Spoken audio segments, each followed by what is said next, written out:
Hello दोस्तों, welcome to back my YouTube channel student life में। तो कैसे हैं आप सभी लोग? आशा करते हैं कि आप सभी लोग बहुत अच्छे होंगे। तो आइए आज की वीडियो की हम शुरुआत करेंगे। और आज की वीडियो जो है वो हमारा इस टॉपिक पे बना हुआ है कि जैसा कि आप सबको पता है कि उत्तर प्रदेश में शिक्षक भर्ती आने वाली है।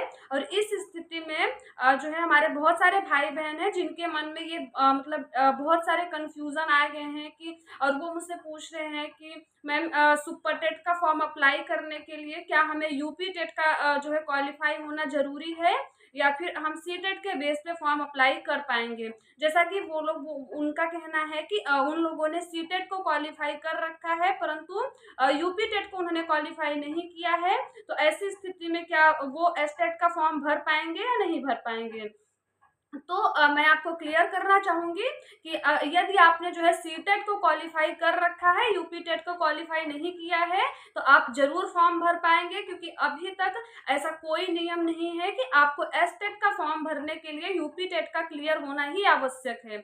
आप सी टेट या यूपी टेट दोनों में से किसी भी एक को क्वालिफाई किया है तो आप निश्चिंत होकर फॉर्म भर पाएंगे और आप जो है उत्तर प्रदेश में शिक्षक बन पाएंगे। तो आशा करते हैं कि आपका ये कंफ्यूजन तो जो है दूर हो गया होगा और आप लोग अब जो है एसटेट की तैयारी में निश्चिंत होकर लग जाइए। यूपी टेट की तैयारी करने की कोई जरूरत नहीं है। और यदि मान लीजिए, क्योंकि अभी तो यूपी टेट आएगा कि नहीं आएगा ऐसा कुछ क्लियर नहीं हुआ है, कहीं भी ये बताया नहीं गया है कि यूपी टेट पहले आएगा उसके बाद एसटेट आएगा कि एसटेट आएगा बाद में यूपी टेट आएगा। तो अभी मैं आपसे यही कहना चाहूंगी कि यदि आपने सी टेट को क्वालिफाई कर रखा है तो आप जो है अब सीधे एस टेट की तैयारी करने लगी है, क्योंकि एस टेट का जो विषय है और यूपी टेट का विषय है वो सारे विषय सेम है। बल्कि यूपी टेट का विषय जो है वो संक्षिप्त है और एस टेट का विषय जो है वो थोड़ा सा और विस्तृत है। उसमें सिलेबस जो है थोड़े से ज्यादा हैं और मतलब टॉपिक भी उसमें बढ़ गए हैं। तो यदि आप जो है एस टेट की तैयारी करेंगे या एस टेट को ही अपना लक्ष्य बनाकर आगे बढ़ेंगे तो यदि बीच में यूपी टेट आ भी जाता है तो आप उसका एग्जाम आसानी से दे सकते हैं, उसमें आपको कुछ अलग पढ़ने की कोई जरूरत नहीं है।